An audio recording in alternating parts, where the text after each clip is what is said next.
We all love going into dungeons with our friends and working together, leveling up, killing monsters, and getting as much booty as possible as a team, right? But sometimes don't you wish you could screw over your comrades for just a little more loot? What? What if you just accidentally trip them as they're about to kill a monster so you can get credit for the kill? If these thoughts have circulated in your head while playing games, Cutthroat Caverns might be the perfect game for you. Don't worry about it. I got this one. Oh God! Mine!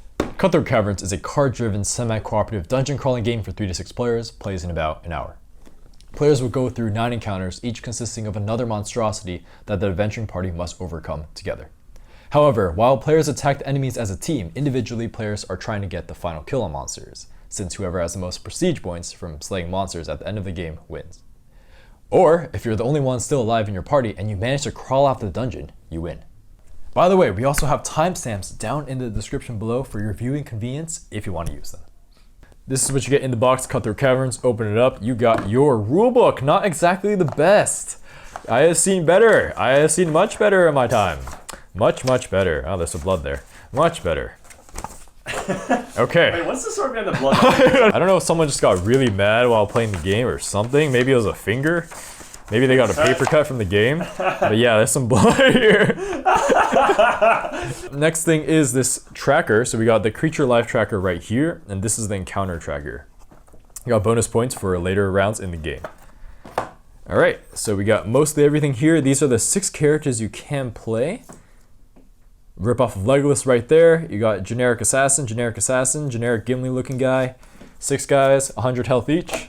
Next thing are these monsters, all these encounters. I think there's 27 in the base game. A lot of variety right here. You can see the front looks like this. You got the monster, points, health, and the backs all look the same. Cutthroat Caverns.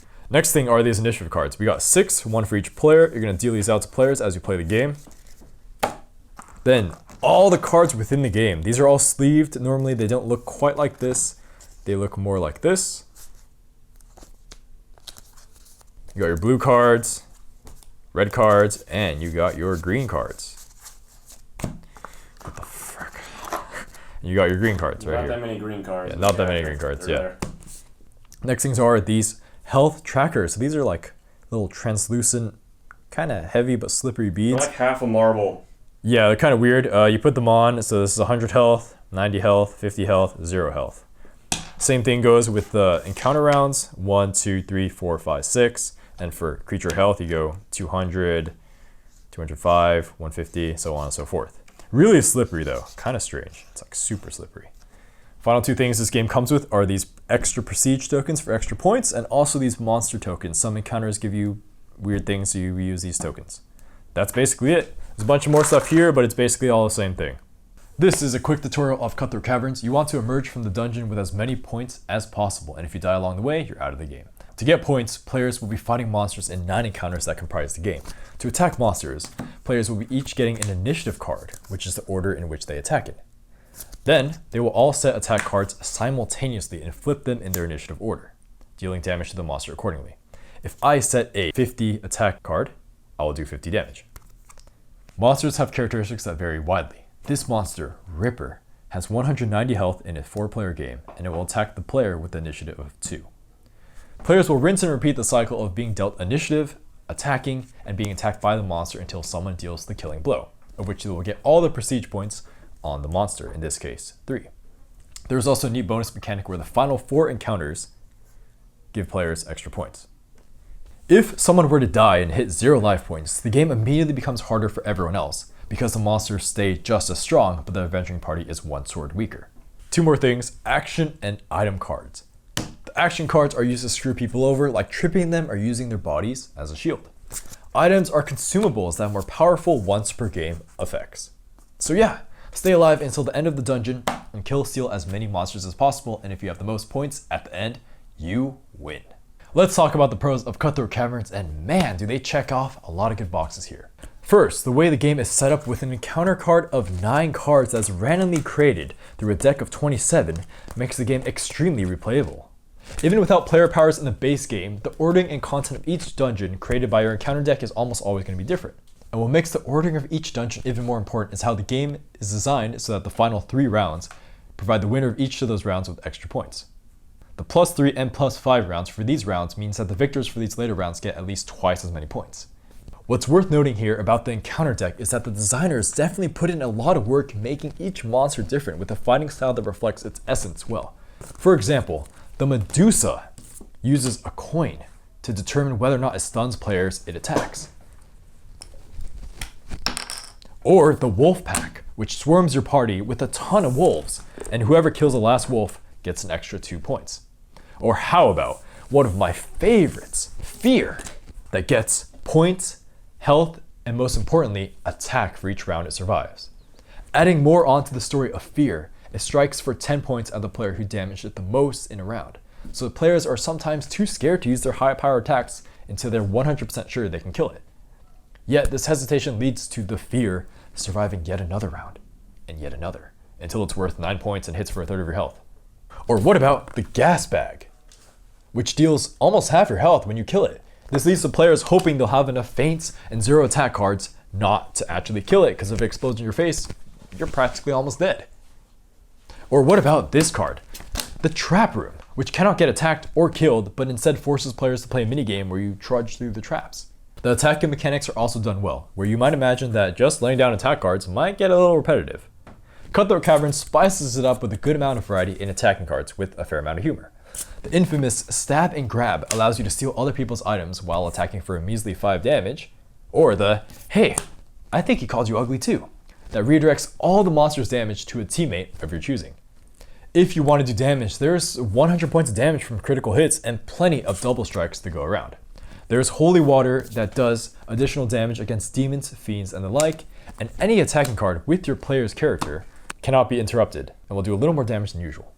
The game has something called a rider mechanic, where certain attack cards do not actually damage the monster, but instead make your next attack stronger. We have slipping behind the monster and focusing your strength. This is great to stall out the game if you so choose and to confuse your opponents, teammates. Other than the attacking cards, we have to talk about the items and action cards as well. The items are always enjoyable to use and garner lots of attention with its ability to create loose alliances through healing others. Since they are typically extremely useful, like Alchemist Fire, which damages monsters on command, items are typically passed to and from players as they get stolen again and again. For example, the Potion of Haste, which is a potion you can tap in between encounters, allows you to set 2 attack cards instead of 1 for the next 2 rounds. This encourages you to set up your hand for maximum efficiency in the rounds to come. As for the action cards, they do a good job of screwing other people over with cards like Counterattack, Human Shield, and Critical Miss. These go a long way in making people suspicious of one another and allow you to be creative with some cards that cause others to accidentally attack when they didn't want to, or reduce their attacking amount. The biggest thing that keeps impressing me about Cutthroat Caverns is that how it never really rules anyone out from winning until they're dead. I've seen too many other games where players fall behind early only to be left to kingmate between 2 winning players since they have no chance of winning whatsoever. Cutthroat Caverns is able to keep everyone involved, where if you fall behind early, the point bonuses in the later rounds are so high that you're bound to be extremely competitive if you have at least some points under your belt. If you have no way of winning through points, you can still aim to kill off everyone else, vying for victory in the alternate victory condition by being the only one left standing. The ability to choose between these 2 overarching strategies of survival and points makes this game tense for everyone until the end.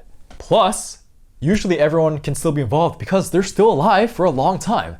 This is fairly uncommon in games with player elimination, and how this is accomplished is that players stay alive because their fellow adventurers have an incentive to keep them alive. You see, Cutthroat scales each encounter difficulty based off how many players you begin the game with. But if adventurers start dying because players are too scummy to each other, there's going to be fewer attacking hands versus the monster that was originally meant to be fighting a much larger crowd. If players die even at 2/3 of the way through the game, the existing players will face an unfair fight. Don't get me wrong, you definitely want to screw over other people throughout the game to get points. But rational players will realize that there are limits on how much you can do this to others without eventually damaging their own chances of survival. Since, again, if everyone dies, no one wins. Now it's time for the cons of Cutthroat Caverns. The first is the components. Physically, they're a little lackluster with glossy tokens that just feel a little too cheesy. For players in Monsters Health, they try to be a little more creative with the red and green translucent markers. But the slipperiness of the tokens and the fact that the marks for health are so close together makes it so easy to mess up your health. You're playing the game, someone has an exciting moment, hits the table, and now no one really knows where their health really was at. This is a problem in many games, but in Cutthroat it happens so often that I'm fairly certain many games I've played were not correctly played out. The next part of the components is the art. While the quality of the art is extremely subjective, we feel like some of the art is lazy and at the very least inconsistent. There are clearly a bunch of different artists for this game that all had a vastly different vision of how this world would look like, with the battle troll being your classical high fantasy monster, to Fear looking like something out of a Halloween store, to the gas bag looking like something I'd see in Rick and Morty, and oh my gosh, this guy. Spite. Oh my god. Well, okay, the demon Spite. Man, I love the ability on it, but the art is so terrible. I feel like I'm watching some type of 80s cartoon show. Like, what do you think this is from, Daniel? Like, what the hell? It looks like a line art I'd see on like DeviantArt or Tumblr or something. Yeah, I don't know. The constantly shifting art style makes me question so many things and keeps taking me out of the immersion of the game. Another con is how confusing this game can be. I would attribute this to how the rulebook is not very well written and is certainly an eyesore. Like, look at this. It's black and white. Ugh. When I'm looking through it, I don't feel like I'm really understanding the rules either. It's something about the layout or the text just is hard to follow. There is a fact included at the end, but it's not really sufficient enough. I do like how they attempted to clear things out, but again, the structure is hard to follow. I can't emphasize enough, just like, bruh, that just looks like you just went over to your local like Office Depot and just printed something out. Like, that's actually the rulebook for this game. There's a card called Plan B that is so confusing that my group had to house rule, and the included explanation in the FAQ is unclear. It's a shame that this game has such low accessibility because the core gameplay really isn't that complicated. If the rulebook was clear and not a pain to sort through, and the owners included actual player aids, I could see myself recommending this to a lot more players. But newcomers to board games are often left in the dark because of the bizarre interactions and find themselves indifferent to the experience as a result. The last con is something that did not hit me until I played the game a good amount of times and really got to understand why the encounter pacing felt a little off. Remember how we praised Cutthroat Caverns for having replayability due to the randomness of the encounter deck? The problem is that the encounter deck can be a little too random at times, with monsters appearing at certain parts of the dungeon that doesn't make sense thematically or competitively. I do understand how some people can find it funny to have the last encounter not be a monster at all, but instead a trap room where no one gets points. But these types of outcomes make it frustrating for players who actually try to plan ahead and try to win off some type of expectation of a fair fight. Many monsters lead themselves to performing better when appearing during certain parts of the dungeon, like how a pack of wolves makes sense to hit early on, but not as your final boss. Similarly, the game feels anticlimactic when you have an epic battle fighting Medusa, only to have the next encounter ending the game with a gas bag that punishes you for killing it and gives 1 point without any bonuses. While the game doesn't have too many of these super polarizing monsters that lead to lame endings, it would be nice to have some type of system that guaranteed a decent finishing monster for the game. Now, on to the scoring. Here at Shelfside, we do things a little bit differently since we got 2 people running the channel. We're first going to give you the recommender score, which is how we try to evaluate the game as objectively as possible by weighing the aforementioned pros and cons that we just discussed. Then the 2 of us are going to give you our own personal scores, which are our own opinions about the game. Cutthroat Caverns is going to get a 7 out of 10 from us. It's a good game that is only held back by its below average physical appearance and occasionally confusing interactions not covered by the rules. The opportunity to jump in a dungeon with your friends and constantly question yourself whether or not your comrades are lying to you is just wonderfully complemented by the diversity in attack and action cards. The encounter deck will have you continually excited for the next part of the dungeon, and truly no 2 games of Cutthroat Caverns will feel the same because of this. If you love screwing your friends over, you really can't go wrong with this game. And if you love the high fantasy feel of a dungeon crawl where you can't trust anyone, you will feel right at home. Most games that are cutthroat in nature lead themselves to plenty of that player elimination. Yet, this game disincentivizes you from ever killing people in the early stages of the game, which means that you won't have poor Billy sitting on the sidelines of this game, bored out of his mind during a game night. You kill him at the end of the game, like a true gentleman. Exactly. It is tricky to find competitive games where everyone feels like they have a chance near the end, and Cutthroat does this so well.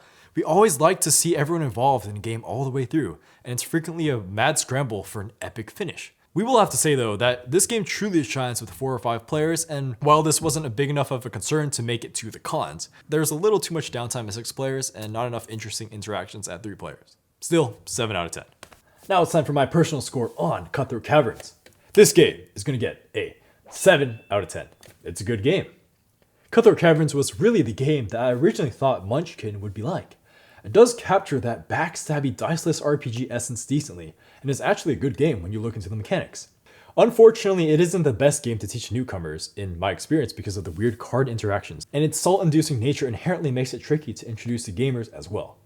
Nevertheless, when I do find the right group where people are actually willing to screw other people over and okay with being tripped themselves, Cutthroat Caverns provides the right entertainment where I can gloat about being the kill-stealing king. The time length of about an hour makes this game easily replayable as well, and it is so enjoyable to just start another round before game night ends. Alright, time for my personal score. What do I think of Cutthroat Caverns? Well, personally, I think Cutthroat Caverns is fucking awesome. I love bullshit games where you can backstab your friends because honestly it's just funny as fuck. Okay, but with that being said, my personal score for Cutthroat Caverns is going to be a 7 out of 10. This is a good game for me, but what holds it back from being higher, despite what I love about it, is that the theme is just very dry to me. Like, the bad art is really, oh god, that's just big strike against the game for me. I cannot stand playing it for too long. I usually wish the game was a little shorter when I'm playing it, just because I just stopped caring about it once I reached the last few encounters, even with the bonus points. Like, for reference as to how much I care about the theme and how the game looks, City of Horror and Bloodborne are both very similar in the cutthroat, like backstab your friends type of gameplay, and I like them both much more than Cutthroat Caverns, despite these two games having arguably weaker mechanics than Cutthroat. So yeah, only so many times that I can trip people and hang on to random critical hit cards I pull out of my ass before I get bored and want to move on. If you've ever been curious on how dungeon crawling will look like with adventurers backstabbing each other for personal gain, this is the game for you. Putting aside the poor rulebook and wacky art, this game has well-balanced mechanics that lead itself to thoughtful and consistently competitive gameplay. Kill-stealing fanatics will delight at stealing away victories from their friends, and the diversity of monsters will keep your adventuring party well invested in this experience. This has been Shelfside Games. Thank you guys for watching. If you're interested in buying Cutthroat Caverns, we have a link in the description below where you can buy it. And yeah, thank you guys. Bye-bye.